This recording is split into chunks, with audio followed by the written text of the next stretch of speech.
All right, and we continue then, of course, with the medium-term budget policy statement, and we cross over to my colleague, Nompumelelo Siziba, who is standing by with the Deputy Finance Minister, David Masondo. We take you there now.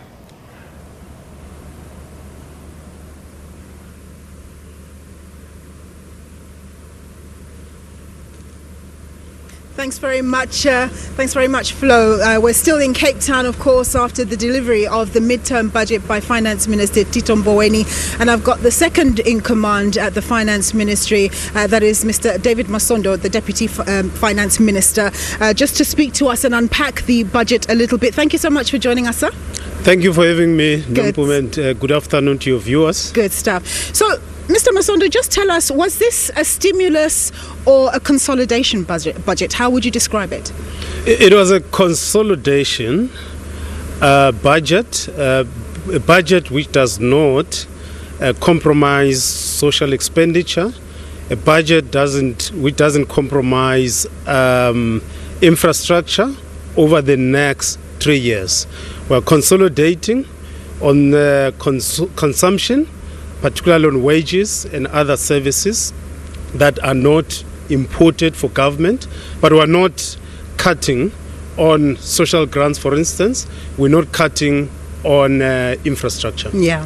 So now, of course, the social relief of distress grant has been extended out to the end of January 2021. But of course, we have been told that beyond that, it's going to be fiscally difficult for government to be able to provide for that. Tito Mboweni mentioned something about 6.8 billion rand being shifted from one priority to this one. Can you just expand on that for us? So the point about this temporary unemployment social grant should also be understood in the context of our attempt to build the economy, because as we build the economy, more people would be employed. As we spend more money on infrastructure, more people will be employed.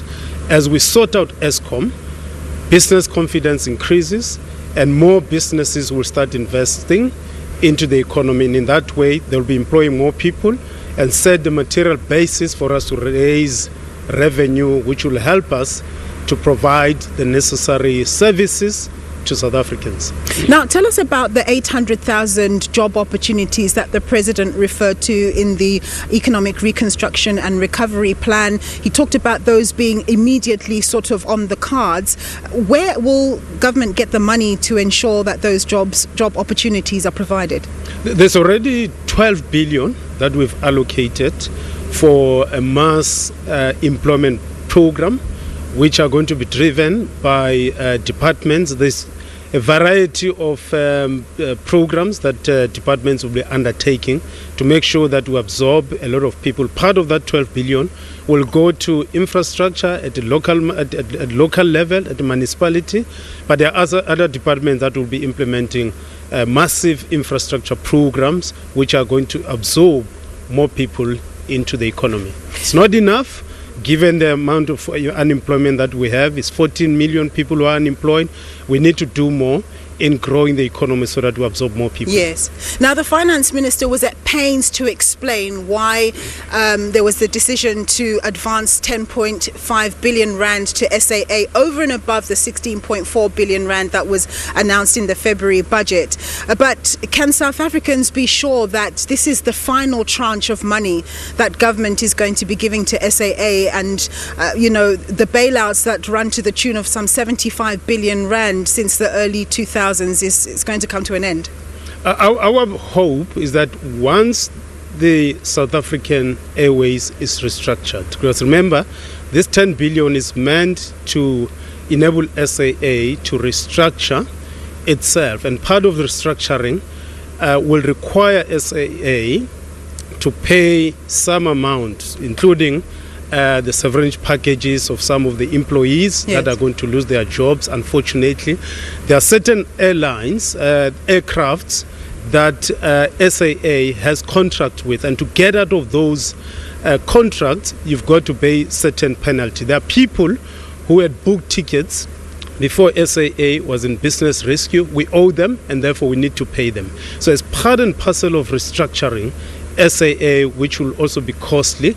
They are looking at equity partner who will come in and inject money into the SAA, and we'll have to have conversation about how much should government own in that restructured SAA, but further details can be elaborated by the Department of Public Enterprise. Super. Now, it's good news to hear that National Treasury has removed the emergency procurement structure around the COVID-19 procurements. But of course, we know even before COVID-19 and the procurement scandals, we know that the tender processes in general have not always been up to scratch, and there's been a lot of propensity for corruption. Is there any way that Treasury is looking at tightening up some of the systems right across the three spheres of government?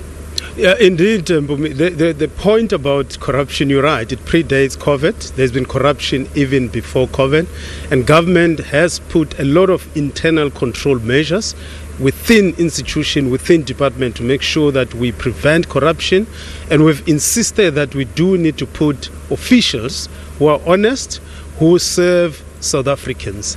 Now, there are systems that we're putting together in place, automating the procurement system so that there's limited human intervention, and in that way we're hoping that we'll eliminate corruption in different ways, because the battle around corruption is an ongoing one. The corrupt people, they always find ways of finding different ways of basically getting what doesn't belong to them in very problematic ways, and corruption is very costly for South Africa. We're paying a lot of money for things that we should not be paying for because people are finding other ways of getting those resources. So we always have to be ahead of thieves. We always have to be ahead of people who are not interested in saving South Africans but themselves. Yes. And then one last point, Mr. Masondo, just in terms of, we know that National Treasury is on a real drive to cut expenditure, but we can't run away from the fact that obviously you'll be trying to get some more revenue come next year. Can you give us any flavour around we've heard about innovative ways that you might be trying to raise funds, maybe around digital taxes and so on and so forth. Are you able to, tell us what you're thinking thus far? I think the tax policy measures that will be undertaken, we'll announce them in detail in the February budget. As you're aware, this was just an adjustment budget. But you're right. There are a number of things that we are doing, including supporting the Commissioner of SARS, Edward Kisweta, to make sure that he strengthened the institutional capacity of SARS to collect more tax. And the issue around the digital economy that you have just mentioned, it's a big issue, not only in South Africa. The OECD, we're having a conversation with them. Yeah. Africa, we're developing a position, a continental position on this, just to make sure that Google and other companies that are quite active in the digital space are taxed. So we are working very hard to make sure that we do have policy and tax the digital economy in such a way that we increase the revenue for South Africa. But further details on tax measures, we'll announce them further on in February next year. Thank you. Super. It would have been remiss of me not to try and ask you that question.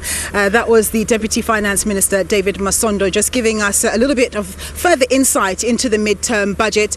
And that's pretty much all we have from you here in Cape Town. We've been here all day trying to cover the midterm budget as best as we can, and we do hope that you were able to get some nuggets and get something out of the various discussions and guests that we've had on the show. It's back to you in studio. Thank you very much, Flo.